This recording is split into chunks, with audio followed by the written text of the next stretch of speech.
Hello, my name's Sarah. What was supposed to be a warm family dinner turned into a nightmare the moment my grandmother's trembling hand gripped mine. She whispered, "You're in danger. Leave. Now." At first, I thought maybe her age was playing tricks. But then I saw the looks across the table, the forced laughter, the way their eyes avoided mine. That's when I realized my own family wasn't just hiding secrets. They were planning to erase me. Before we dive in, tell me, what time are you listening and where from? Drop it in the comments below, because you're about to hear how one warning saved me and how close I came to losing everything. I could feel my stomach twist the moment I stepped through my parents' front door. The house smelled like roast chicken and fresh rolls, the kind of meal meant to feel comforting, but all it did was remind me how many of these family dinners had ended with me leaving in tears. I forced a smile as I hung my coat, hearing the chatter from the dining room. They were already at the table, voices rising and falling like a chorus I was never really part of. Sliding into my seat, I smoothed my napkin over my lap. My brother looked up from across the table and smirked. "Still single, huh? Guess some people like their freedom too much." His wife laughed a little too loudly, her eyes glinting in my direction. I chuckled softly, the kind of laugh you use when you want the moment to pass. "I'm fine, thanks for asking." "Fine?" my sister chimed in. "That's what people say when they don't want to admit they're lonely." The words stung, though I kept my face steady. I'd grown used to these digs, about being the youngest, about not marrying on time, about not climbing some invisible ladder they all seem to measure life by. I kept telling myself I wouldn't let it get to me tonight. Grandma sat next to me, her posture a little stooped, but her eyes sharper than anyone else's at the table. She hadn't said much yet, just quietly cutting into her food. I reached for the salad bowl, and that's when I felt her frail hand grip mine. So suddenly, I almost dropped the tongs. Her fingers trembled, her voice barely above a whisper. "You're in danger. Leave. Now." For a moment, the room blurred. I turned my head slightly, meeting her glassy eyes. "Grandma, are you sure?" I whispered back, my heart pounding so hard it hurt. "Please," she breathed, her lips tight. "Trust me. Something's very wrong." I froze. The table buzzed with laughter. My siblings telling stories about vacations and new cars, my parents nodding proudly. Nobody noticed us. Nobody ever really did. Part of me wanted to brush it off. Maybe she was confused. Maybe her mind was slipping the way Dad sometimes hinted. But the urgency in her voice, the way her hand squeezed mine, it didn't feel like confusion. It felt like a warning I couldn't ignore. I forced myself to take a bite of chicken, pretending to listen to the conversation, but my mind was racing. What did she mean? What could be so wrong here in this familiar dining room, under the chandelier that had hung above us since childhood? The comments kept coming, disguised as jokes. "Remember when you dropped out of that law program? Best thing you ever did," my brother said, chuckling. His wife leaned closer to him, murmuring, "She was never cut out for it anyway." My sister added, "At least you found something easy to do. Counseling kids? That's sweet." Their words felt like paper cuts, small, but piling up until the sting became unbearable. I kept smiling, nodding, pushing food around my plate. Inside, though, my pulse wouldn't calm. I glanced at Grandma. She wasn't eating, just watching me, her jaw set, her hand still trembling slightly on the edge of the table. I dabbed my lips with the napkin, forcing a calm tone. "Excuse me," I said lightly. "I think I need to take a quick call." Nobody paid me much mind, though my sister muttered, "Probably her imaginary boyfriend." I stood, smoothing my dress, my legs shaky. Grandma's eyes followed me, steady and filled with something I couldn't quite name, fear, maybe, or certainty. Stepping into the hallway, I pulled my phone from my purse, trying to steady my breathing. The house felt suddenly colder, the laughter from the dining room echoing like it belonged to strangers. I pushed open the front door and stepped out into the cool Ohio night. The air smelled of damp leaves, and I wrapped my arms around myself, heart pounding in my chest. Just as I tried to breathe, my phone buzzed in my hand. The message on the screen made me freeze. As I stepped out into the cool night air, my phone buzzed with a message that froze me in place. The cool air hit my face, sharp enough to wake me from the fog of the dining room. I stood there, my phone trembling in my hand as the screen lit up. The message glared back at me. "Don't go back inside. They're waiting for you." For a second, I thought my eyes were playing tricks. I blinked hard, but the words stayed the same. My pulse quickened, echoing in my ears. I glanced back at the window, the laughter from the dining room spilling faintly into the night.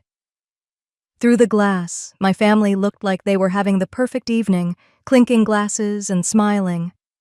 But something about it felt staged, almost too polished, like a scene rehearsed for an audience. My thumb hovered over the phone screen. Who could have sent this? My mind scrambled through possibilities. A prank, a wrong number, or something darker. I thought about Grandma, her hand squeezing mine, her whisper slicing through the noise. "Please, trust me." Maybe she hadn't been confused after all. The porch light flickered overhead, the bulb casting long shadows across the yard. I took a step closer to the window, peering through the slats of the blinds. My brother leaned in toward my sister, whispering something that made her laugh a little too sharply. Dad raised his glass, his smile wide, but his eyes didn't look joyful. They looked cold. I shivered. I debated walking back in, sitting down, and pretending everything was fine. After all, this was my family. What kind of person leaves their grandmother sitting at that table if danger was real? But then the phone buzzed again. "Check under the old oak tree, now." My breath caught. The oak tree. It had stood in the backyard since before I was born, its thick branches like arms spread across the sky. I remembered playing beneath it as a child, pretending its roots were secret tunnels. I glanced over my shoulder. The street was empty, silent except for the faint hum of a neighbor's air conditioner. Still, I couldn't shake the sense that eyes were on me. A faint movement caught my attention. In the dining room window, just for a second, I could have sworn someone shifted the blinds, as if watching to see if I'd come back in. My skin prickled. I slipped down the steps, careful not to let the porch boards creak too loudly. The night air grew colder as I made my way around the side of the house. Gravel crunched softly under my shoes, each step feeling heavier than the last. I tucked the phone into my pocket, keeping my hands free, though they trembled slightly. The backyard stretched out in shadow, lit only by the faint glow of the neighbor's porch light. The oak loomed in the distance, its silhouette dark against the sky. My heart raced with every step closer. I considered calling the police. My hand brushed my phone, but I froze. What would I even say? My grandmother whispered that I'm in danger, and now I'm getting texts about a tree.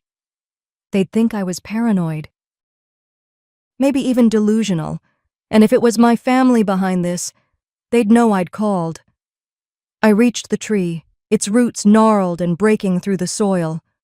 My breath came in short bursts now, every sound amplified. The rustle of leaves, the creak of a branch in the wind, the faint clatter of a dish inside the house. I hesitated, scanning the yard one more time. No movement, no voices, just the heavy weight of silence pressing in. Slowly, I crouched down, brushing my hands over the cool dirt at the base of the trunk. The ground felt damp, the scent of earth rising with each movement. My fingers traced the uneven ridges of roots, searching for— "What?" I whispered under my breath, barely audible. "Grandma, what have you gotten me into?" Then, just as I was about to give up, my fingertips scraped against something hard, metal. I dug more carefully, brushing away soil until a small metal box emerged from beneath the roots.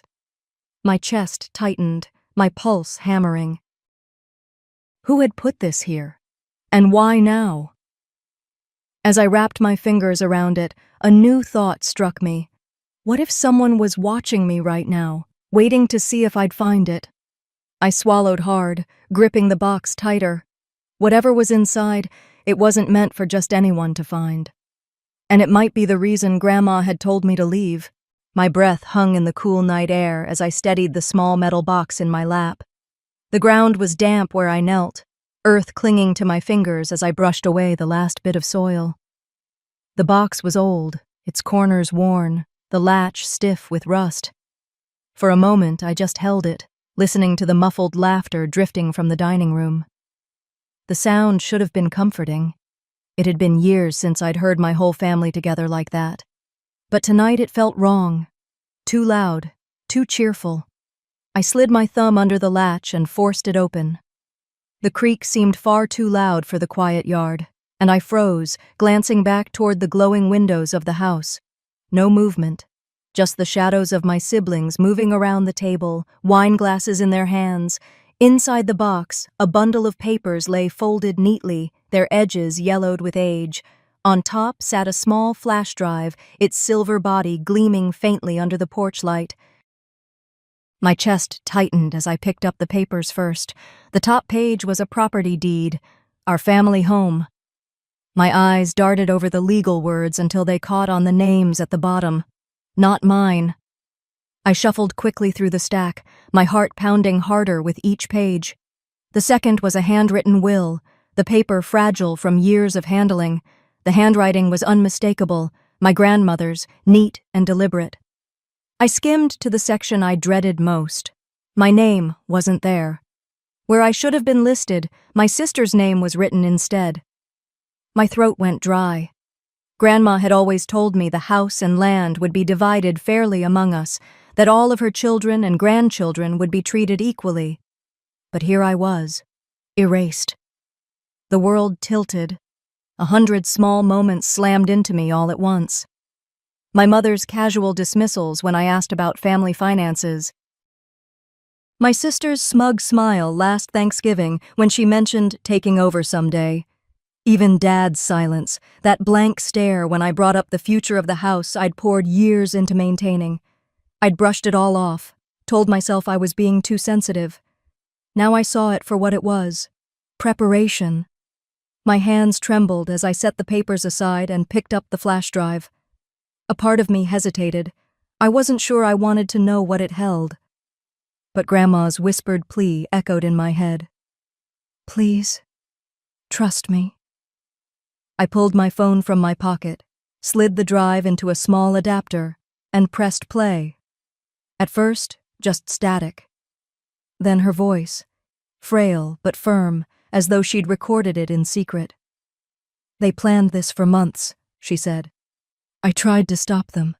They want to cut you out, take everything, and tonight they'll make sure you can't fight back. Please don't let them. Don't let them take everything from you. The recording ended abruptly. My breath caught, tears stinging my eyes. She'd known. She'd tried to warn me, even beyond the whispers at the table. I looked back at the house. Their laughter was louder now, almost forced, like they were putting on a show for each other. I imagined them raising glasses to a future where I didn't exist in the family story at all. Rage flared in me, sharp and bitter. For a moment, I wanted nothing more than to storm inside, slam the papers on the table, and demand answers. But Grandma's warning replayed in my mind. Leave. Now. I clutched the box to my chest, every muscle in my body taut. I couldn't go back in there. Not tonight. Not until I knew exactly what I was up against. Just as I closed the box, the creak of the back door cut through the night. My head snapped up, my heart hammering. Then a voice, low, almost a whisper, called my name. The sound of my name whispered through the darkness made my blood run cold. I turned sharply, clutching the box closer to my chest. The back porch light threw a faint glow across the yard, just enough for me to see a familiar figure stepping out of the doorway. It was my cousin Aaron. His shoulders were squared, his jaw tight, his eyes scanning the yard until they landed on me. He shut the door quietly behind him, and for a split second, the laughter from the dining room muffled again, like the walls were swallowing their celebration. "You weren't supposed to see that," he said low, his voice cutting through the cool night air. He took a few slow steps forward, hands half buried in the pockets of his jacket. "Put it back, now."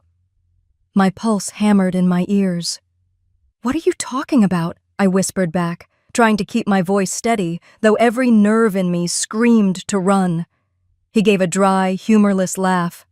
"Don't play dumb. You think you were just lucky enough to find that box by accident? No, it was meant to stay buried." The weight of his words sank heavy in my chest. Grandma had tried to warn me, now here he was, confirming it. "I'm not giving it back," I said, my voice steadier than I felt. My grip tightened on the metal box, my knuckles pale. "This is mine to know, and I deserve to know." His eyes narrowed. He leaned closer, lowering his voice to a whisper so sharp it could cut. "If you walk away tonight, you'll never step foot in this family again. Do you understand me? They've already made up their minds. Tomorrow, the lawyer finalizes everything. You were never supposed to find out." My stomach clenched. I thought back to Grandma's recording, her trembling plea echoing in my mind. They planned this for months. Suddenly, it all clicked. The smug looks, the dismissive comments, the silence whenever I brought up the future of the house. "You all really think you can erase me like that?" I said, my voice low, fury bubbling under the surface. "Pretend I never existed?" Aaron's expression hardened. "It's not pretending. It's moving on. You've always been the weak link, and everyone knows it. This is how it has to be." The words cut deeper than I expected, even though I'd heard variations of them my whole life. Weak link, invisible, unwanted. But tonight, standing under that massive oak tree with the truth in my hands, I realized I wasn't powerless anymore. I forced myself to breathe, to steady my trembling hands. "Grandma wouldn't want this," I said firmly. "And you know it." He smirked, but I saw the flicker in his eyes, just a crack in his confidence. "Grandma doesn't get a say anymore. You're the only one still listening to her ghost." The laughter inside the house grew louder, a hollow chorus that seemed to mock me. My gaze flicked toward the glowing windows. I could almost picture my siblings raising glasses, toasting to my absence, sealing a future I wasn't supposed to be part of. I stepped back, keeping the box close, and Aaron mirrored me with a step forward, closing the space again. "You can fight all you want," he said, lowering his voice further. "But if you open your mouth, you'll regret it. You'll be on your own for good." I swallowed hard, but instead of fear pinning me down, a steady fire rose in my chest. Maybe being on my own was better than staying silent and erased. "I'd rather stand alone," I whispered, "than keep pretending this family hasn't already thrown me away." Aaron's jaw tightened.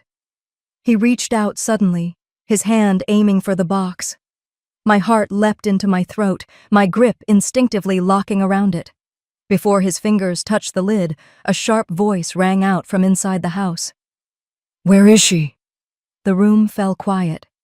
Even Aaron froze, his hand suspended mid-air. The sound of that voice from inside sent a chill through me. Aaron froze, his hand still suspended above the box, his eyes flicking toward the kitchen door like a child caught red-handed. My chest tightened as the back door creaked wider, and there she was, my sister Claire, standing with her arms crossed, her sharp eyes immediately locking on to what I was clutching. "Well, well," she said, her tone dripping with false sweetness. "I should have known you couldn't keep your nose out of places it doesn't belong." Aaron stepped back quickly, like he'd just been handed off the problem. I could feel his relief. He wasn't the executioner. Claire was. "I wasn't snooping," I said firmly, though my voice trembled under the weight of her stare. "I was following Grandma's warning." Claire's lips curled into a mocking smile. Grandma's warning? She barely knows what day it is anymore. Her eyes darted to the box. Hand it over. You don't want to embarrass yourself further. The laughter from the dining room softened into hushed murmurs, as though the whole house was leaning in to listen. My heart pounded, but I tightened my grip, refusing to let go. Aaron muttered under his breath, "Just give it back before this gets worse." I shot him a look, but Claire moved closer, her heels clicking against the tile as she stepped into the dimly lit kitchen. The air felt heavier with each step she took. "You don't understand," I said, trying to keep my voice calm. "I found more than papers. There's proof of what you're all planning. Grandma's voice. She told me you've been working on this for months." Claire's smile vanished, replaced by a sharp glare.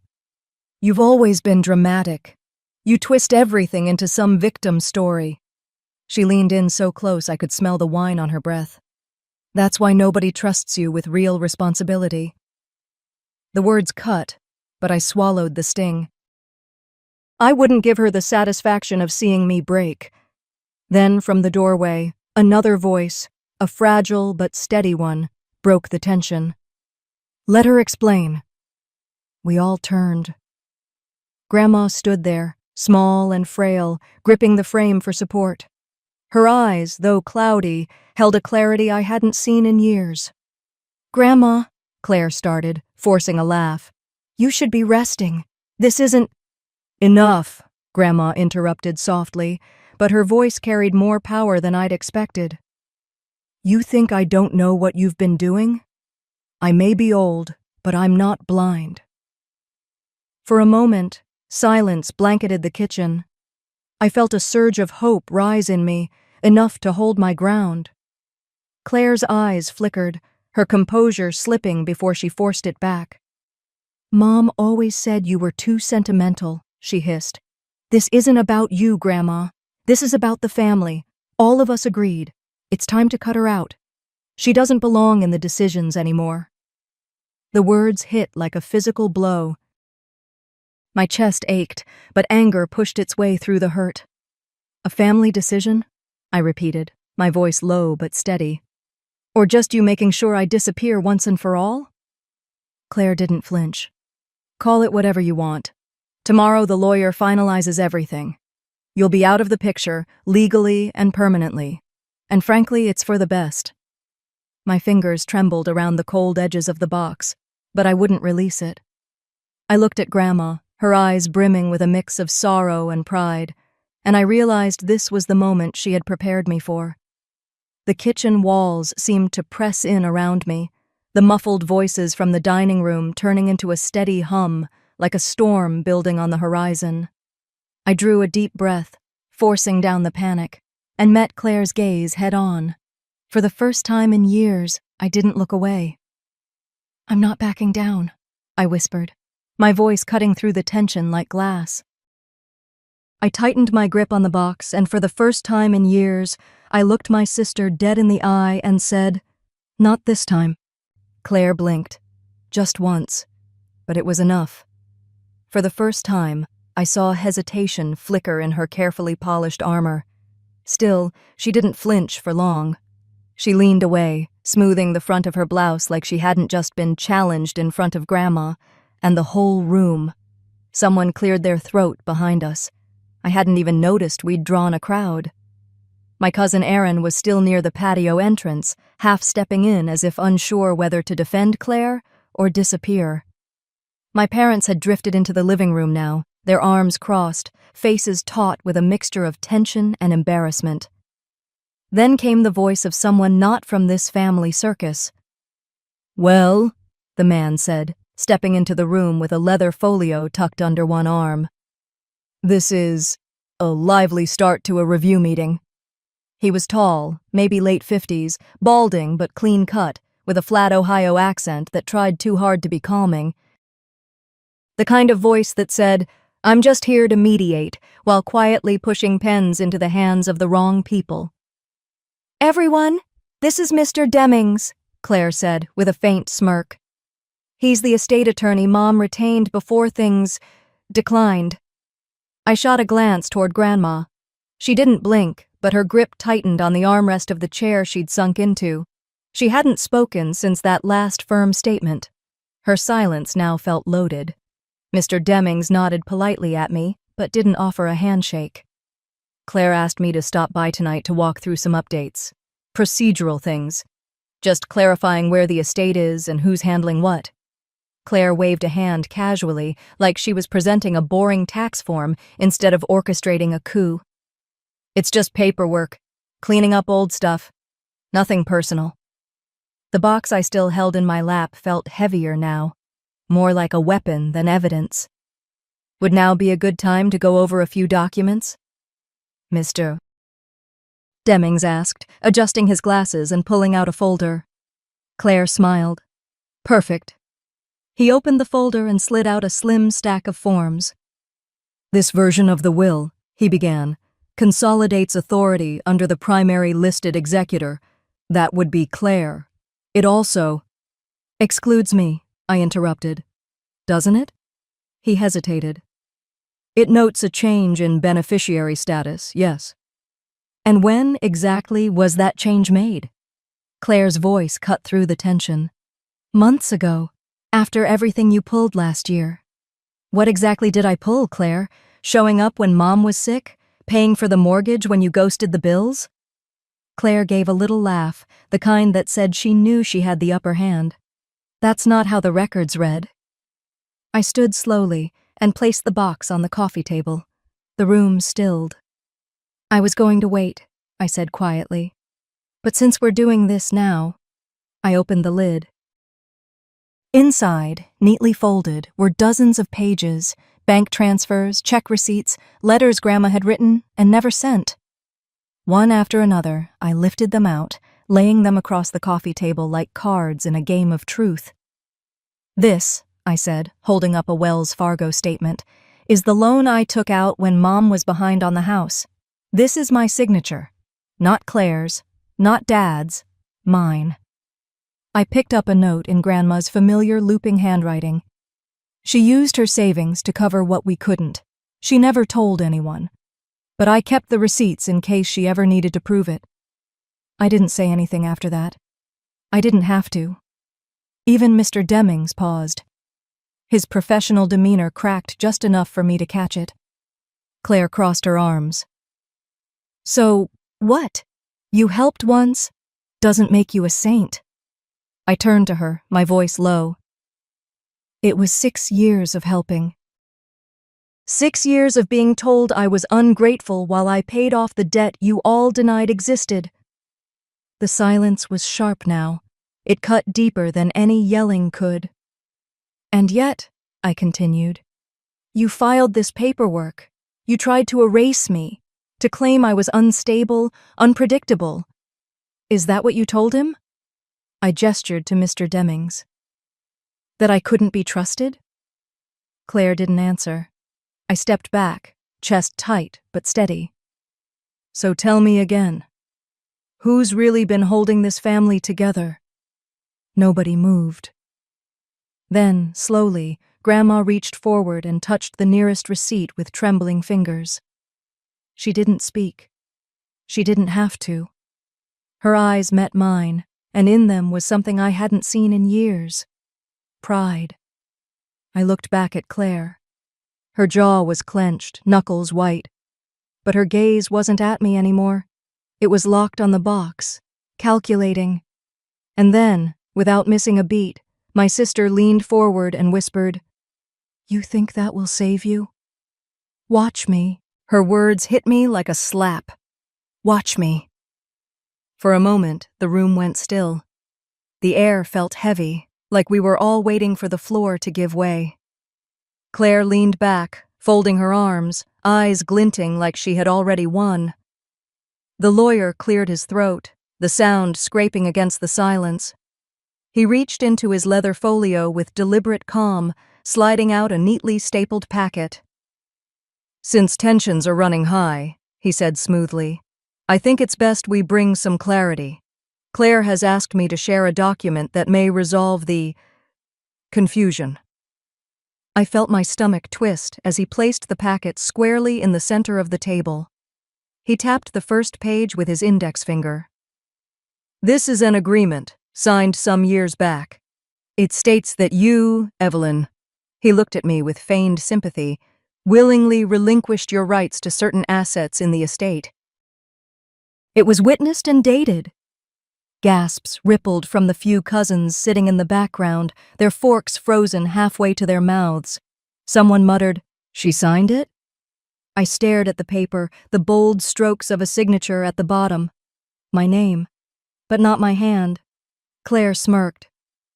"You don't remember. It was right after Mom's surgery. You said you didn't want the responsibility. I told you not to worry, that we'd take care of everything. You were relieved, if I recall." "That's a lie," I whispered, though the word trembled more than I wanted. My chest felt tight, my breath shallow. I hadn't signed anything like this.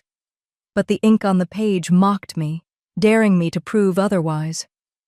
For a split second, doubt crashed in like a wave. What if they'd somehow tricked me? What if in my exhaustion after all those hospital visits, I had signed something without realizing? The humiliation burned hot in my throat. I almost let the box slip from my lap. And then, Grandma's voice. Soft but steady. "Enough." The room froze. Her frail hands trembled as she reached into the pocket of her cardigan. Slowly, she drew out a sealed envelope, its edges worn, like it had been waiting for this very night. Her fingers shook as she placed it on the table, sliding it toward me. "I prayed I'd never need to use this," she said, her voice cracking but firm. "But I won't sit silent while lies take root." Claire's face drained of color.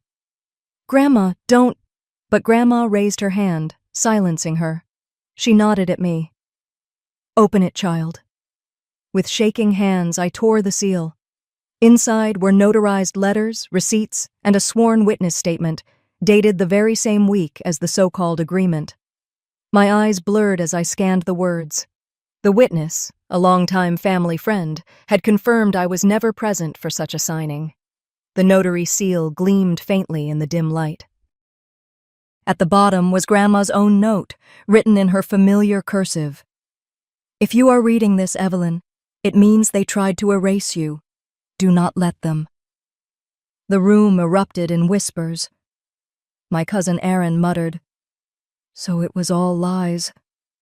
One of my uncles shifted uncomfortably, avoiding my gaze. Claire shot to her feet, her chair scraping harshly against the hardwood. "This doesn't prove anything," she snapped. "She's confused. Her memory isn't reliable anymore." Grandma's eyes filled with tears, but her voice didn't waver. "My memory is failing, Claire. But I know the difference between truth and treachery." The lawyer tried to regain control. "Let's not jump to conclusions. These could be outdated." "Outdated?" I cut him off, my voice rising sharper than I'd intended. "A legal seal? A sworn statement? That's your defense?" For the first time that night, I felt the weight shift. Not fully in my favor yet, but enough to make me stand taller. I met Claire's glare head-on, the fear in me crystallizing into something harder. I placed the envelope firmly on the table, right beside the forged document. "You wanted proof. There it is. Not just receipts and letters, not just my sacrifices. This. Evidence that you forged my name and tried to bury me out of this family." No one spoke. The laughter that had filled the house earlier was gone, replaced by the suffocating sound of silence and guilt. Grandma's hand brushed mine under the table, a silent push of courage. I looked at Claire and for the first time didn't see the sister I grew up with. I saw the person who had been scheming for months, maybe years, to erase me. And I vowed right then I would never let her. But just as the tide seemed to turn, the lawyer leaned forward, lips curling in a faint smile. "You might want to check the bank accounts before you celebrate." The lawyer's words hit the air like a hammer blow. "You might want to check the bank accounts before you celebrate." Every head in the room turned toward me. My pulse thudded against my ribs as if trying to warn me of something I already knew. This wasn't over. The chandelier above flickered slightly, casting long shadows over the untouched dishes and half-empty glasses. The laughter from earlier had evaporated, replaced by a suffocating silence. Claire leaned forward, smugness etched across her face. "You really think a stack of old receipts changes anything, Evelyn? While you were out playing martyr, we were making sure you couldn't pull the rug out from under us. The accounts are already being restructured. Your name doesn't hold any weight anymore." The lawyer adjusted his tie with deliberate calm, as though this was just another boardroom meeting. "Everything has been filed legally. As of this evening, the joint funds are no longer accessible to you." For a moment, it felt like the floor disappeared beneath me. They weren't just erasing my name from paper. They were cutting me off from the very savings I had spent years pouring my life into. All the nights I skipped vacations, all the extra shifts I worked, all to make sure the mortgage got paid, the medical bills didn't crush us, and that my so-called family had stability. A few relatives exchanged uneasy glances. One cousin whispered, "They wouldn't," but his voice trailed off. No one wanted to meet my eyes. My breath came sharp and shallow. Panic pressed against my ribs, threatening to drown me. And then I felt it. That echo from earlier. Grandma's trembling hand squeezing mine under the dinner table, her voice barely audible. "Trust me." I reached slowly into my purse and pulled out my phone. My hands weren't steady, but my voice was calm when I spoke. "You should have thought twice before assuming I walk into battles unprepared." Claire's smirk faltered. I tapped the screen and turned it so the room could see. A series of notifications lit up the display. Fraud alerts, attempted withdrawals from the very accounts Claire had mentioned, each one flagged and blocked. "Earlier tonight," I said, my voice gaining strength, "I got these alerts. Grandma made sure I was watching. Every move you tried to make was stopped before it could clear." I looked at the lawyer. "You want to talk legality? How about explaining why these attempted transfers were under your supervision?" The room erupted in murmurs. One aunt gasped, covering her mouth. Another cousin shifted uncomfortably, whispering, "I knew something was off." Claire's face flushed red. "That doesn't prove anything. Anyone could have—" "Stop," a voice broke in suddenly. It was my cousin Aaron, his eyes darting nervously between me and Claire. He stood, his chair scraping loudly against the hardwood. "I can't do this anymore." Claire's head whipped toward him. "Sit down." But he didn't. His hands shook as he pointed toward the lawyer's folder. "They made me sign as a witness for that fake agreement. They said if I didn't, I'd be cut off.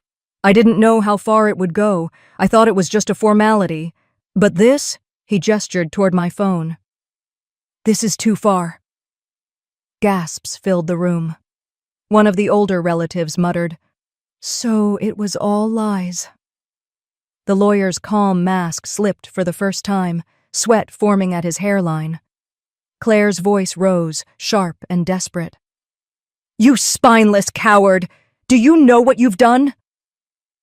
But I wasn't listening to her anymore. My eyes swept the table, taking in every face, some shocked, some guilty, some finally daring to look ashamed. I didn't gloat. I didn't raise my voice. I simply leaned forward, resting my hand on the box in front of me, and said quietly, "This ends tonight.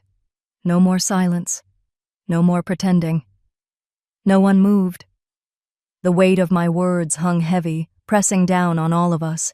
For the first time in years, I felt the balance shift, not because I begged for their approval, but because I claimed my place without it. And just as I let out a breath I hadn't realized I'd been holding, I felt Grandma's hand slip into mine again. But this time, it was cold. The hospital smelled of antiseptic and old coffee, that strange mix of sterility and exhaustion. The fluorescent lights above buzzed faintly, their hum somehow louder in the silence of the waiting room. I sat there, my body rigid in the plastic chair, staring at the white double doors that hid Grandma from me. My hands were folded tightly in my lap, though I didn't remember putting them there. Around me, relatives were scattered like fallen chess pieces. Some sat with their heads bowed, whispering nervously. Others pretended to scroll through their phones, though their eyes were glassy, unfocused. Claire sat apart from everyone else, pale and tight-jawed, her arms crossed like armor. The lawyer was nowhere to be found. Word had already spread that he'd been taken in for questioning. I kept hearing the sound of Grandma's hand in mine back at the house, the way it had felt cold, fragile. I hadn't realized until then just how much she'd been carrying all this time. A doctor finally walked through the doors, his expression calm but serious. "She's stable," he said, looking at me. "She collapsed from stress, not from her age. Her heart's been under too much strain. We've moved her to recovery. You can see her soon, but keep it brief." The words hit me like a punch and a relief all at once. Stress, not age. My family had nearly broken her. A murmur rippled through the room, but no one looked at me directly. Claire muttered something under her breath, too low for me to catch, then fixed her gaze on the floor. Moments later, 2 officers entered quietly. They moved with the kind of calm authority that didn't need words. One stepped toward Claire. "Miss Claire Donovan, we need to speak with you regarding allegations of coercion and financial fraud." Her head snapped up. "You can't be serious," she hissed. "This is a family matter." The officer's voice was steady. "Ma'am, please come with us." Claire stood, her chair scraping back hard against the tile, and for the first time that night, I saw real fear flash across her face. She looked at me then, eyes burning. "This is your doing." I didn't answer. I didn't need to. The officers escorted her out, and the waiting room felt smaller somehow, the walls pressing in. No one spoke for a long while. When I was finally allowed into Grandma's room, I walked slowly, the weight of the night pressing against every step. She lay propped up on the bed, pale but awake, her eyes finding mine the moment I entered. "Grandma," I whispered, taking her hand carefully. Her fingers, though weak, squeezed mine with surprising strength. "You listened," she said softly, her voice raspy but clear. "You saved us both." Tears burned my eyes, but I blinked them back. I almost believed them. She gave the faintest smile. "That's why I prepared this." She nodded toward the bedside table. A nurse handed me a sealed envelope, its edges worn from being held onto for too long. I opened it slowly. Inside was a letter in her familiar handwriting, steady despite her frailty. It spoke of trust, of resilience, of the importance of never letting lies erase who you are. At the bottom, notarized and signed, was her will, naming me as sole executor, ensuring the betrayal ended here. I couldn't speak. I just sat there, holding her hand, the letter trembling in my other one. When I stepped back into the waiting room later, every eye turned to me. Some relatives had been crying. Others still refused to meet my gaze. A few started to mutter apologies, excuses about being pressured, about not knowing the full truth. I held up a hand. "Save it. I don't need explanations anymore." My voice was calm, not angry, and that seemed to sting more than yelling ever could. I looked around the room, letting the silence stretch. "I won't fight for a place here anymore." "I already have one, and it's not in this house." No one answered, not a single word. I walked past them all, the letter tucked safely in my bag, and pushed open the heavy glass doors to the outside. The night air was cool against my face, steadying me in a way nothing else could, and as I stepped out into the dark parking lot, I heard Grandma's words echo inside me. "Trust me." For the first time in years, I finally trusted myself,